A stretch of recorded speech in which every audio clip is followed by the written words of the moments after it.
Hundreds gather today in downtown Portland to rally against the Trump administration after the president federalizes the Oregon National Guard. President Trump today invoking Title X while ordering the deployment of those troops to Portland. Tonight we break down what exactly Title X is as Oregon's Attorney General sues the administration. And we hear from a local law professor about the potential legal ramifications of deploying troops to Portland. It all comes as we hear from people who live next to the ICE facility who are now seeing Black Hawk helicopters overhead. There was 3 of them circling for over 7 hours last night. They were louder than the protesters. The latest on the protests happening right now at the Portland ICE facility. That's first tonight on Fox. Oregon's governor and attorney general announcing a lawsuit today against the Trump administration after the president invoked Title X to deploy the National Guard into Portland. Good evening, and thanks for joining us for the 10 o'clock news. I'm Pete Ferryman. And I'm Jolles. The Trump administration says Title X of the United States Code provides the legal framework for the president to deploy National Guard troops and reserve members. It's also the same code that Trump invoked in California back in June and in Washington, D.C. last month. Oregon's Attorney General also sharing today that his office has filed a lawsuit against the Trump administration in an attempt to block the deployment. This all started with a post on Truth Social yesterday. President Trump directing the Secretary of War to send troops to, quote, protect war-ravaged Portland and any of our ICE facilities under siege from attack by Antifa and other domestic terrorists. And he authorized full force if necessary. We have team coverage tonight as multiple rallies against the Trump administration happen here in Portland. Fox 12's Julia Lopez is live after speaking with protesters at the 5051 rally that started at the Portland waterfront today. But first, we go to Fox 12's Adrian Thomas at the ICE facility in South Portland, where protesters continue to voice their opposition to the Trump administration. Adrian, what does it look like there now? Well, Pete, there is a lot less people. There are a lot less. There are a lot less people here than there were earlier today. There were about 200 or so people when the protest was at its peak in the late afternoon and early evening. About 200 or 300 people out here voicing their opposition to the National Guard deployment in Portland. Here's a look at the scene right now. There's probably a little bit less than 100 people here at the moment. But tensions flared earlier between federal law enforcement and protesters. Anytime the gates were opened at the ICE facility and a vehicle entered or left, in some of our video, DHS agents can be seen pushing protesters back and even using pepper spray to try and disperse the crowd. Additionally, once night fell, a smaller group of counter-protesters gathered supporting ICE and President Trump's surge of federal forces in Portland. Anti-ICE protesters surround and confronted pro-ICE supporters, ultimately prompting Portland police who were nearby to defuse the situation.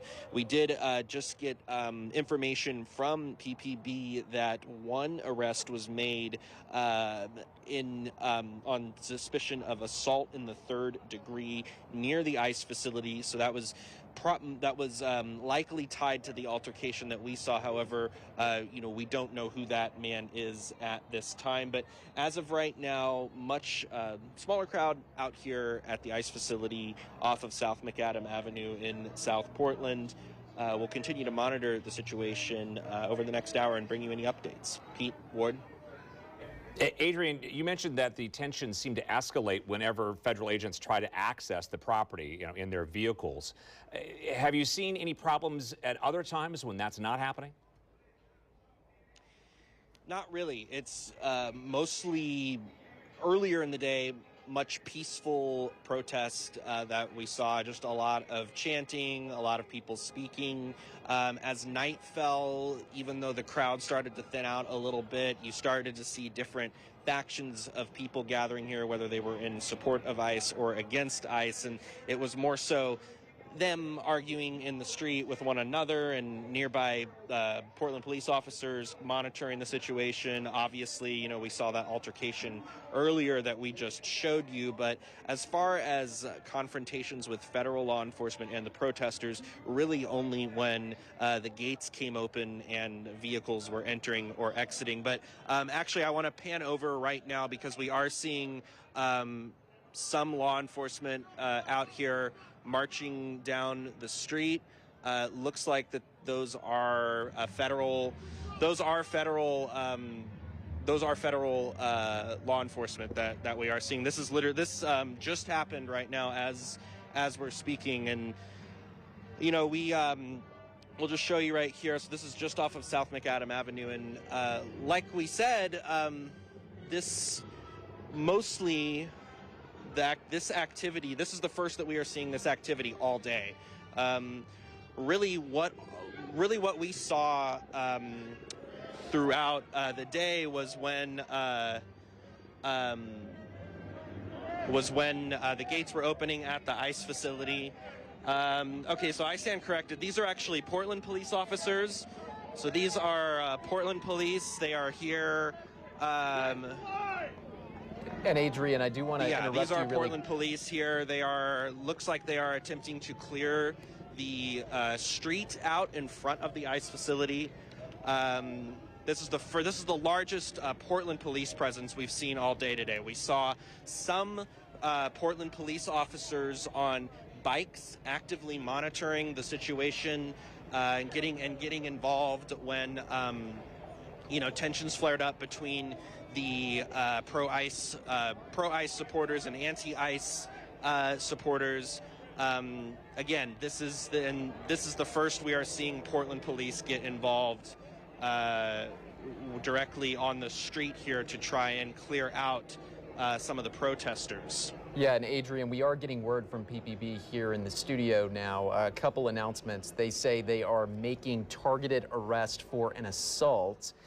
They are warning protesters there, don't interfere with officers. If you interfere with officers, you may be subject to arrest or use of force. And they're asking everyone to move to the sidewalk. Is that similar to what you are seeing right now, Adrian?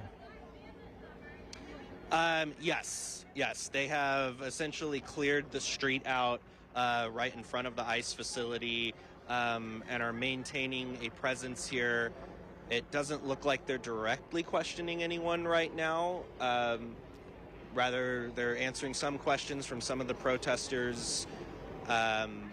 We see one officer kind of right here in front of me. It looks like he has some type of rifle that could deploy pepper balls or non-lethal rounds to try and disperse anyone.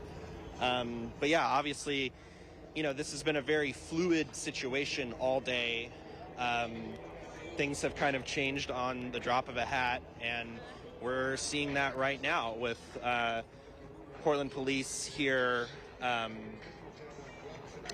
coming off of McAdam Avenue and trying to clear the street out in front of the ICE facility. We're going to continue monitoring this right now. Yeah, I think Portland police trying to walk a fine line here. They have stated repeatedly that they don't want to, be cooperating with immigration and ICE, customs enforcement when it comes to, enforcing immigration law. But at the same time, they need to, enforce the law on the streets when other citizens are impacted. And it looks like that's what they're trying to do there. Adrian, Thomas, thank you for the live coverage. We, of course, will keep our eye on the situation and get back to you as needed. All right, and while protests at the ICE facility remain active, things have quieted down near Waterfront Park, where another large rally was held earlier today. And Fox 12's Julia Lopez was following the rally and spoke with some of the people who attended there. She joins us now live with a look at what she saw there earlier today. Julia?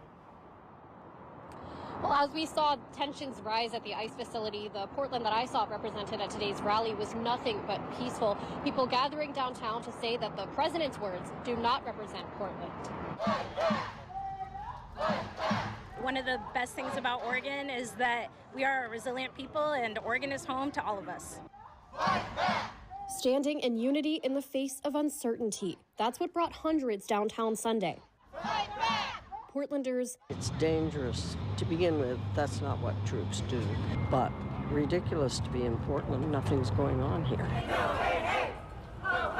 And elected officials side by side. Oregonians know this is bull. You are peacefully exercising your constitutional rights.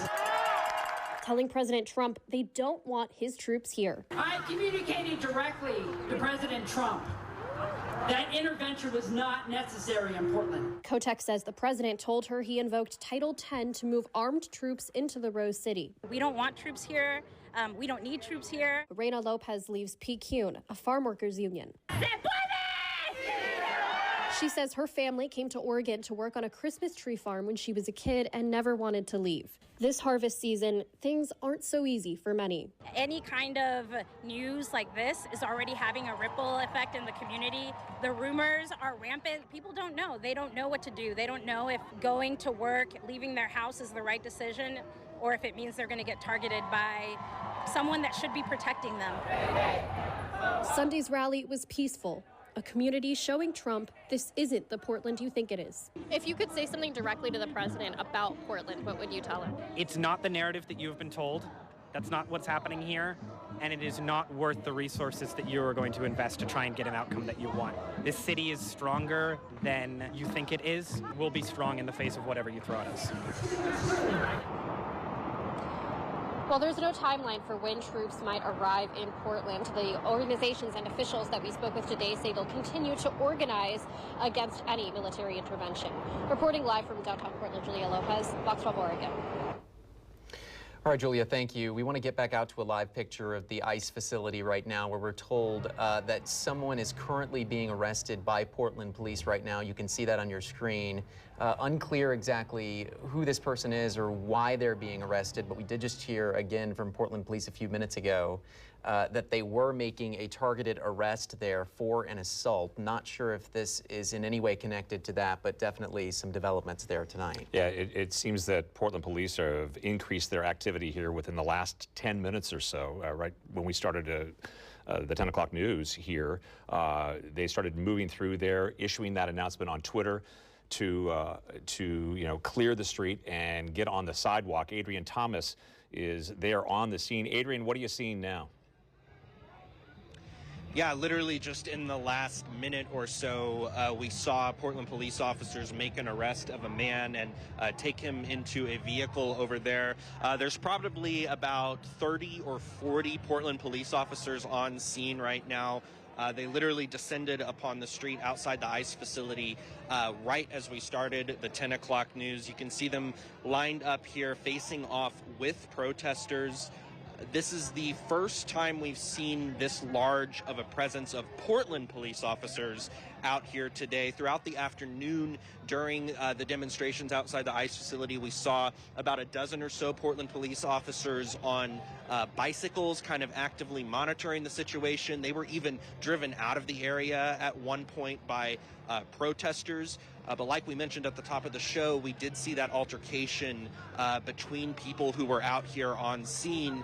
And Tad, if you want to pan over, we can actually, Tad, our photojournalist, you can actually see some of the federal law enforcement gathering at the gates of the ICE facility, actively monitoring the situation. We don't know if any federal forces are going to come out to the area and work in conjunction with Portland police, but they are at the gates actively monitoring the situation at the moment. It's very tense out here right now. We don't know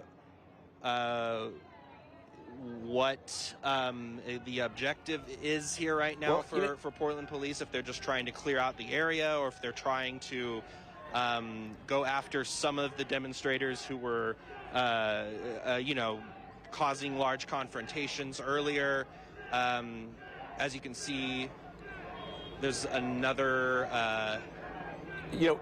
Adrian, as we're watching this with you... Sorry. No, it's okay. A great job out there. As we're watching this with you, you get the sense that I would imagine Portland police trying to send a message, at least, from what we've heard from the mayor and from the governor, trying to send a message perhaps, to the White House that we have the situation here in Portland under control, and perhaps that's why they're clear the street and not have, the federal agents having to, take control of Portland streets. So, politics at play and visuals at play here as well.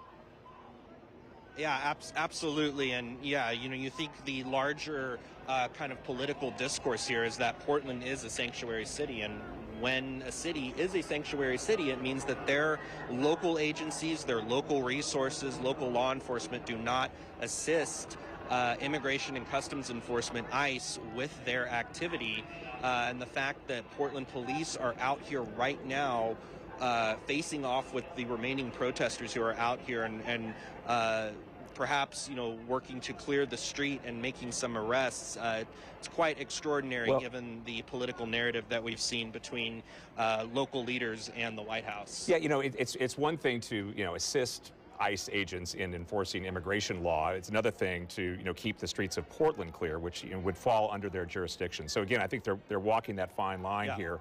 As we look at these live pictures. And Adrian, I know last night when we were watching these live pictures of the protest, we saw a Black Hawk helicopter. We heard from some neighbors in the area upset about that. And you showed us earlier agents on the roof of the ICE facility. Are those things happening tonight as well? Yeah, well, because of where we're situated and the lights that are on top of the ICE building, we can't actually get a good look if anyone's on the roof or not. But the Black Hawk helicopter is circling around above us right now. That helicopter has been flying around all evening. So yeah, it's been quite a large presence out here with federal law enforcement and now our local law enforcement. You can see this police van here backing up into the crowd. Yeah, we don't know. We're not seeing anyone right now who's being detained, but this is a very active situation right now. And okay, now it looks like the police officers are pulling back. So we'll let this kind of play out here. Yeah. And as they leave, it looks like those folks are moving back into the street there. Yes. Yep. Okay. We'll have to continue to follow that. Yeah, the protesters. The protesters have. The protesters out here have filled the streets again, and the police have left the scene. So, a very tense moment that we just watched play out. There's only about 100 protesters here at the moment. It got up to about 200 or 300 earlier today, and was largely peaceful, except when those federal agents came out of the facility to let their vehicles in or out. But some very tense moments here just within the last 15 minutes of Portland police showing up and clearing some of the street and making at least one arrest. Okay, Portland police making their presence known there. Adrian, we appreciate the live report. Of course, the big news today, Ward, was the fact that that the Attorney General has filed this lawsuit to try to stop the Trump administration. And we are getting that information about the number of arrests. So let's give you that right now. The Portland Police Bureau is saying now that it has made at least 24 arrests since the protests at that ICE building began earlier this evening. Yeah, and we're still working to get official numbers from federal authorities on that as well right now. So we did talk about the Oregon Attorney General, Dan Rayfield. He and his office say that they have been preparing for today's announcement from the Trump administration, and he says that they were able to file a lawsuit to challenge the deployment of National Guard troops in Oregon within hours of hearing the news. Rayfield appeared at a joint news conference via Zoom today with Oregon Governor Tina Kotek and Portland Mayor Keith Wilson today. He says that the president's federalization of 200 Oregon National Guard troops failed to meet the legal requirements under Title X, and his office is seeking a temporary restraining order to stop the deployment. Meantime, he says the president is misinformed about Portland. The problem is that the president is using social media to inform his views instead of working with elected leaders across this country. The president is either purposefully ignoring the reality on the ground in Portland to score political points, or at best, is recklessly relying upon social media gossip. Yeah. Governor Kotek says she spoke to the president this weekend, but has received no timeline on when the federalized National Guard troops might be deployed here. And she says no information has been given yet to local law enforcement about how they should interact with National Guard troops. Both she and Mayor Wilson agreed with Attorney General Rayfield's assessment that the president's order only serves to further divide the country. Back here at home, Portland Fire responded to a fire at a care facility in Northeast Portland today. One person was taken to the hospital with significant injuries. It happened at the Furwood Gardens Residential and Memory Care Facility on Northeast 122nd. Fire crews were able to keep the flames contained to a single apartment. A second person in a neighboring apartment was also taken to the hospital for evaluation. All right, let's switch gears now. Let's check in with meteorologist Camila Orti. Quick check of the forecast. Hey, yeah, Camila. beautiful day out there today, Yeah, right? it was, right? Stunning. We did see some clouds increasing second half of the day, so, you know, hard to tell, but we're expecting mostly cloudy skies overnight.